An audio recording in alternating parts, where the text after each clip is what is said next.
Hello friend, welcome to my channel garden scape. আপনি যদি আমাদের চ্যানেলে নতুন হয়ে থাকেন অবশ্যই আমাদের চ্যানেলটিকে সাবস্ক্রাইব করুন এবং আমাদের চ্যানেলের সমস্ত আপডেট তথ্য পেতে পাশে থাকা বেল আইকনটিকে প্রেস করুন।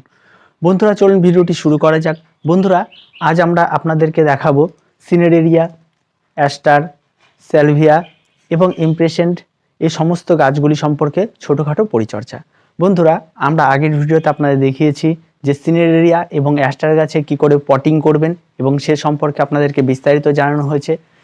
এখন আমরা আপনাদেরকে দেখাবো যে কি করে সেই অ্যাস্টার এবং সিনেরিয়া গাছে ফুলগুলি কেমন হয়েছে সেগুলি আপনাদের অবশ্যই দেখাতে হবে এবং তার সঙ্গে সঙ্গে স্যালভিয়া এবং ইমপ্রেশন্ট এই দুটো গাছের কি করে ছোটোখাটো পরিচর্যা করেও সুন্দর ফুল পাওয়া যায় এবং বাগানকে আরও সুন্দর করে সাজিয়ে তোলার জন্য এই গাছগুলিকে কিন্তু অবশ্যই প্রয়োজন। তো বন্ধুরা চলুন দেখে নিই সমস্ত আপডেট তথ্যগুলি এবং তার সঙ্গে সঙ্গে স্যালভিয়া এবং ইমপ্রেশন্টের খুঁটিনাটি সমস্ত রকম পরিচর্যা। বন্ধুরা সবার প্রথমে আমি আপনাদের দেখিয়ে দিচ্ছি আমার গাছের সিনেরারিয়া। তো বন্ধুরা দেখতেই পারছেন গাছে কত সুন্দর ফুল ফুটেছে এবং আমি এবছর দুটো গাছ লাগিয়েছিলাম, আপনাদের আগেও বলেছিলাম। তো দেখুন সেই গাছগুলির ফুলগুলি কত সুন্দর হয়েছে এবং দুটো গাছে দুরকম কালার হয়েছে এবং অত্যন্ত সুন্দর ফুল। এবং দেখতেই পারছেন আমি আগেও বলেছিলাম এই গাছগুলিকে সাধারণত বড় পটেই লাগাতে হয়, কিন্তু আমি এই গাছগুলি কিন্তু ছোট পটেও লাগিয়েছি এবং একটি বড় পটে লাগিয়েছি। তো দুটি গাছ সুন্দর হয়েছে এবং দুটি গাছের ফুল দেখুন অত্যন্ত সুন্দর ফুল এবং এটিতেও দেখুন সিনেরেরিয়া কত সুন্দরভাবে ফুটেছে এবং কালার দেখুন ফুলের এবং অত্যন্ত সুন্দর। তো বন্ধুরা আপনাদেরকে আগেই জানিয়েছি যে এই সিনেরেরিয়া গাছের ছোটোখাটো পরিচর্যার মধ্যে দিয়ে খুব সুন্দর ফুল পাওয়া যায় এবং আপনারাও এই ছোটোখাটো পরিচর্যাগুলি করুন এবং আপনার গাছগুলিতেও এত সুন্দর ফুল পাওয়ার জন্য আমাদের ভিডিওগুলিকে দেখতে থাকুন। তো দেখুন গাছ কত সুন্দর হয়েছে, হেলদি গাছ এবং খুব সুন্দর গাছের চেহারা এবং খুব সুন্দরভাবে ফুল ফুটেছে এবং প্রচুর পরিমাণে ফুল ফুটেছে এবং নিচেও একটি ব্রাঞ্চ বেরিয়েছে এবং সেটি থেকেও ফুল হচ্ছে ছোটোখাটো। এবং এই দিকে দেখুন এবং এখানেও দেখুন প্রচুর পরিমাণে ফুল হয়েছে এবং তার সঙ্গে সঙ্গে এখানে আরেকটি রয়েছে এবং এতে কিন্তু প্রচুর পরিমাণে ফুল ফুটে রয়েছে এবং এই গাছটিকে আমি আপনাদের দেখানোর চেষ্টা করছি। ছোট্ট একটি পটের মধ্যেই লাগানো রয়েছে গাছটি, বড় কোনো কিন্তু পটে লাগানো নেই। তো বন্ধুরা এটি কিন্তু সিজনাল ফ্লাওয়ার, এই গাছটি কিন্তু সারা বছর বেঁচে থাকে না। তবে এই গাছগুলি বীজ সংগ্রহ আমাদের এখানে সেভাবে হয় না, কারণ এই গাছগুলি হাইব্রিড প্রজাতির গাছ এবং আমাদের এই ওয়েদারে এই গাছগুলিতে বীজ কিন্তু হয় না, তাই আমাদের বীজ সংগ্রহ কোনো ব্যাপার নেই এই গাছগুলির। এবং নেক্সট ইয়ার আবার নতুন চারা কিনতে হবে নার্সারি বা অন্যান্য জায়গা থেকে, তারা বীজ কিনে চারা তৈরি করে। দ্বিতীয়ত এই গাছে কিন্তু এটি মিডিয়াম প্রজাতির গাছ, এই গাছটি দেখুন একটু ছোট আর দূরের গাছটি দেখুন একটু লম্বা। তো এই গাছগুলি কিন্তু এভাবেই হয় এবং আরেকটি গাছ আছে এই গাছটি থেকেও ডুয়ার্ফ প্রজাতির হয়, আরও ছোট হয় এবং সেই গাছগুলি আমি কালেক্ট করতে পারিনি। তো যাই হোক এই ফুলগুলি কিন্তু অত্যন্ত সুন্দর হয়েছে। তার সঙ্গে সঙ্গে আপনাদের দেখিয়ে দিই এবছর আমার অ্যাস্টার, তো অ্যাস্টারে দেখুন অনেক বড় বড় ফুল হয়েছে এবং প্রচুর পরিমাণে অ্যাস্টার ফুল ফুটেছে। আমি আপনাদের আগেও বলেছিলাম যে অ্যাস্টার কিন্তু প্রচুর পরিমাণে ফুল ফোটে। তো দেখুন এক একটি গাছে অন্তত অনেকগুলি করে ফুল ফুটেছে। তো দেখতেই পাচ্ছেন এই যে দেখুন এখানে একসঙ্গে অনেকগুলি ফুল ফুটে রয়েছে।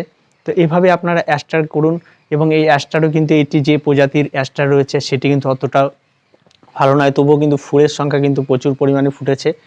এবং তার সঙ্গে বলি এবার আমার দুটো কালারই একই হয়েছে এবং ফুল দেখুন এবং এখানেও দেখুন প্রচুর পরিমাণে ফুটে রয়েছে। তো এই অ্যাস্টারগুলিকে এভাবেই করুন, আপনারা দেখবেন প্রচুর পরিমাণে ফুল হবে। তো আরেকটি গাছ আছে অ্যাস্টারের যেটি ডুয়ার্ফ প্রজাতির হয় এবং একসঙ্গে এইভাবে থোকা হয়ে ফুল হয় অ্যাস্টারের এবং প্রচুর পরিমাণে ফুল হতে থাকে সেগুলিতে এবং সেই গাছগুলি কিন্তু অত্যন্ত সুন্দর ফুল হয় এবং খুবই সুন্দর মিষ্টি ফুল এবং বিভিন্ন ভ্যারাইটি কালারের হয়। আমার এখানে দুটো কালারই সেম হয়ে গিয়েছে। তো বন্ধুরা চলুন এবার দেখে নিই স্যালভিয়া। তো দেখতে পাচ্ছেন আমার স্যালভিয়া এবং স্যালভিয়া গাছগুলি কিন্তু আমি একটি দেখুন এই যে প্লাস্টিক পটের মধ্যে লাগিয়েছি। গাছের গ্রোথ দেখুন এবং গাছের চেহারা দেখুন, এই যে প্লাস্টিক পটের মধ্যে আমি লাগিয়েছি এগুলো আপনাদেরকে দেখিয়ে দিচ্ছি। এবং গাছের যে ছোটোখাটো পরিচর্যা এবং গাছের ফুল দেখুন কত সুন্দর ফুল হয়েছে এবং প্রচুর পরিমাণে ফুল হয়েছে গাছটিতে। এবং এবছর আমি দুটো লাগিয়েছি, দুটোই লাল হয়েছে এবং এর কিন্তু অনেকগুলি কালার হয় এবং খুব সুন্দর হয় এবং দেখতেই পারছেন এর লুক। খুব সহজ পরিচর্যার মধ্যে দিয়ে কিন্তু এই স্যালভিয়া গাছে ফুল ফোটানো যায়। আমি এই গাছগুলিকে লাগানোর জন্য সবার প্রথমে 50% মাটি এবং 50% গোবর সার বা আপনারা চাইলে ভার্মি কম্পোস্ট ব্যবহার করতে পারেন। একটি মাটির মিশ্রণ তৈরি করে 4 ইঞ্চি মাপের টব বা এটি যদি বড় টব হয় তাহলে আরও সুন্দর হয় এবং সেই মাপের পটে আপনারা এই গাছগুলিকে লাগিয়ে দেবেন।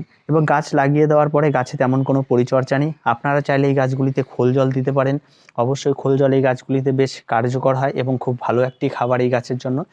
তো 100 গ্রাম খোল ভিজিয়ে রেখে 10 লিটার জলে গুলিয়ে নেবেন, গুলিয়ে নিয়ে এই গাছগুলিকে কিন্তু দিতে হবে। এবং তার সঙ্গে সঙ্গে গাছগুলিকে খেয়াল রাখতে হবে, গাছগুলিকে একটু অ্যান্টিফাঙ্গাল অবশ্যই ব্যবহার করতে হবে। তার সঙ্গে যদি আপনারা পারেন পেস্টিসাইড ব্যবহার করবেন। এবং গাছে ফুল যখন চলে আসবে তখন কিন্তু গাছে খাবার দিতে হবে। যখন গাছে দেখবেন সবে দেখবেন লাল লাল কুড়ি চলে এসছে, তখনই কিন্তু গাছে খাবারটা দেবেন। আপনারা সে সময় গাছে কিন্তু সামান্য পরিমাণে 2 চামচ মতো গোবর সার এবং হাফ চামচ হাড় গুঁড়ো এবং হাফ চামচ শিংকুচি, এই খাবারটি আপনারা দিয়ে দেবেন। এবং এই গাছের তেমন কোনো রাসায়নিক খাবারের কোনো প্রয়োজন নেই। গাছগুলি খুব সহজভাবে খুব সুন্দরভাবে ফুল দেয় এবং দেখতেই পাচ্ছেন এখানেও একটি রয়েছে এবং খুব সুন্দর ফুল রয়েছে। এবং এই সহজ পরিচর্যা করে এই স্যালভিয়া গাছের প্রচুর পরিমাণে ফুল ফোটানো যায়। বন্ধুরা, এবার আমরা এই যে ইমপ্রেশনগুলি দেখতে পাচ্ছেন আপনারা কত সুন্দর হয়েছে এবং প্রচুর পরিমাণে ফুল হয়েছে এবং দেখতেই পাচ্ছেন অত্যন্ত সুন্দর ফুল এবং ইমপ্রেশন গাছ ভর্তি ফুল এবং এর লুক অত্যন্ত সুন্দর। এবং আমার এখানে এবছর 3টি কালার এসেছে এবং সাদা কালারের যেটি হয় সেটি কিন্তু আমার কাছে এবছর নেই। এবং যাই হোক, যে 3টি কালারে এসেছে তাদের গাছগুলি কিন্তু অত্যন্ত সুন্দর হয়েছে। আমি কিন্তু গাছগুলি খুব একটা বড় পটে লাগাইনি, 4 ইঞ্চি মাপের পটে এই গাছগুলি আমার লাগানো রয়েছে এবং তাতেই কিন্তু রেজাল্ট খুব সুন্দর হয়েছে। এবং আমি আপনাদের বলে রাখি, এই গাছগুলিতে কিন্তু আমি কখনোই খোল জল ব্যবহার করি না, কারণ গাছের কাণ্ড খুবই নরম হয় এবং খোল জল ব্যবহার করলে গাছের কাণ্ডে যে কোনো মুহূর্তে পচে যাওয়ার সম্ভাবনা থাকে। তাই আপনারা এই গাছগুলিতে খোল জল ব্যবহার করার কোনো প্রয়োজন নেই।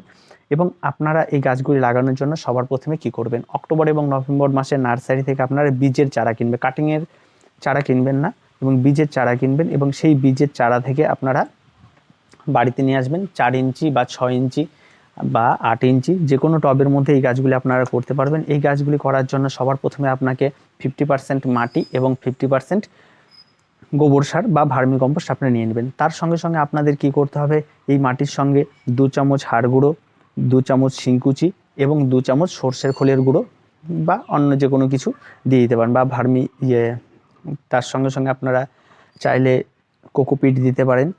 এবং এইগুলি দিয়ে একটি সুন্দর মাটির মিশ্রণ তৈরি করবেন এবং মিশ্রণ তৈরি করার পরে আপনারা সেটিকে টব ভর্তি করে দেবেন এবং চারাটিকে লাগিয়ে দেবেন। এবং এই গাছ লাগিয়ে দেওয়ার পরে গাছে কিন্তু নিয়মিত ফার্টিলাইজার বা অন্য কোনো কিছু খাবার সেটির প্রয়োজন নেই। গাছগুলো অটোমেটিক গ্রোথ নিতে শুরু করবে। গাছে বয়স যখন 1 মাস হয়ে যাবে তখন গাছে ফার্স্ট ফার্টিলাইজার দেবেন এবং তখন কিন্তু গাছে কোনো রাসায়নিক সার ব্যবহারের কোনো প্রয়োজন নেই। আপনারা চাইলে এই গাছগুলিতে 2 চামচ করে বা 1 চামচ করেই দেবেন। ছোটো টব হলে 1 চামচ এবং বড় টব হলে মানে 4 ইঞ্চি 6 ইঞ্চি টব যদি হয় তাহলে 1 চামচ করে দেবেন। আর যদি 8 ইঞ্চি বা 10 ইঞ্চি টব হয় তাহলে 2 চামচ করে আপনারা হাড় গুঁড়ো দিয়ে দেবেন। এবং এই হাড় গুঁড়ো এই গাছের জন্য অত্যন্ত সুন্দর একটি খাবার এবং খুবই পছন্দ করে এই গাছ সেই খাবারটি। আর তার সঙ্গে সঙ্গে আপনারা লিকুইড খাবার একদমই এই গাছে দেবেন না, কারণ কাণ্ড খুব নরম, কাণ্ড মাটির সঙ্গে লেগে থাকে, সেক্ষেত্রে কিন্তু গাছ পচে যাওয়ার সম্ভাবনা থাকে। এভাবে আপনারা গাছগুলি করুন এবং প্রতি মাসে 1 দিন করে এই গাছগুলিকে খাবার দিন এবং প্রচুর পরিমাণে ফুল হবে এবং গাছ খুব সুন্দর হবে। দেখুন আমার এই গাছগুলি কিন্তু সেভাবেই তৈরি করা এবং আমি আপনাদেরকে সেভাবেই দেখিয়ে দিচ্ছি। এবং দেখুন ফুল কত সুন্দর হয়েছে এবং কত পরিমাণে ফুল হয়েছে এবং প্রচুর পরিমাণে ফুল এবং দেখতেই পারছেন। এবং এগুলি কিছু বলার ভাষা নেই, এত সুন্দর ফুল হয়েছে দেখতেই পারছেন এবং প্রচুর পরিমাণে ফুল হয়েছে এবং প্রত্যেকটি গাছ কিন্তু অত্যন্ত সুন্দর গ্রোথ নিয়েছে এবং খুব সুন্দরভাবেই ফুল হয়েছে।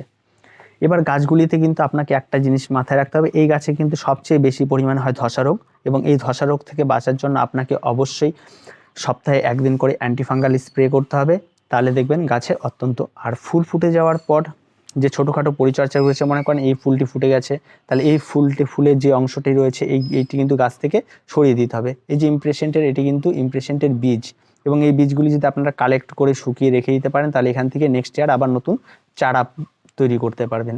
এবং দেখতে পাচ্ছেন এই ছোট্ট ছোট্ট বীজ হয় এবং প্রত্যেকটি ফুলে 1টি করে বীজ হয় এবং এইটি হচ্ছে সেই বীজ এবং যেটি থেকে হয়।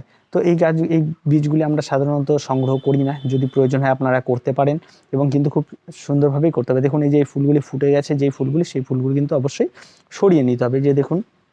এবং এগুলি কিন্তু আমি আপনাদের দেখানোর জন্য রেখে দিয়েছি।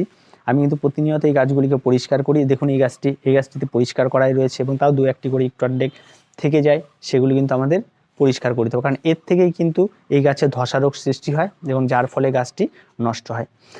তো বন্ধুরা, ইমপ্রেশন এবং শ্যালবিয়ার ভিডিওটি আজকে এ পর্যন্তই, এবং আপনারা দেখতেই পারছেন আমরা যেভাবে গাছ করি এবং তাতে গাছের রেজাল্ট কত সুন্দর। আপনাদেরকে খুব সহজভাবেই বলতে পারি যে আপনারা এভাবেই গাছ করুন এবং দেখবেন গাছের গ্রোথ কত সুন্দর হবে এবং অত্যন্ত সুন্দর ফুল হয় এই গাছগুলিতে, এবং বলার ভাষা রাখে না, এবং এই গাছগুলি কখনোই আপনাকে নিরাশ করবে না এবং প্রত্যেকটি গাছ অত্যন্ত সুন্দর ফুল হয়। তো বন্ধুরা, ভিডিওটি আজকে এ পর্যন্তই। ভিডিওটি ভালো লাগলে অবশ্যই লাইক, শেয়ার এবং কমেন্ট করুন এবং আমাদের চ্যানেলটিকে অবশ্যই সাবস্ক্রাইব করুন।